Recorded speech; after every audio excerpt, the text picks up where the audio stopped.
Satpura news चॅनलमध्ये आपलं सर्वांचं सहर्ष स्वागत आहे। सातपुडा न्यूज चॅनल, आवाज जनसामान्यांचा।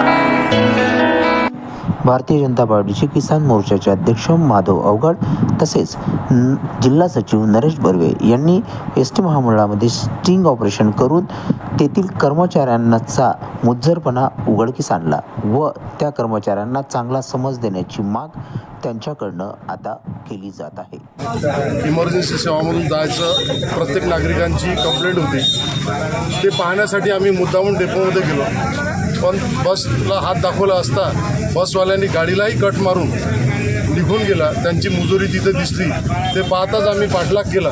पाठलाग करूनही गाडी समोरून ब्रेक मारायला तयार नाही, अशा पद्धतीने याचा ॲटिट्यूड वाढलेला आहे। तरी शासनाने याची दखल घेऊन जे गरजू लोक ज्यांना इमर्जन्सी असते, जे जनतेच्या सेवेसाठी महामंडळ आहे, ते जर अशा पद्धतीचं वागलं तर जनतेचा विश्वास जाईल आणि जनतेच्या सेवेसाठी आहे की आपल्या ॲटिट्यूडसाठी असे वागतात, याचा शासनाने विचार करून अशा कर्मचाऱ्यांना समज द्यायला पाहिजे आणि जनतेच्या सोयीसाठी ज्या आहेत बसेस त्यांना ती सेवा मिळायला पाहिजे।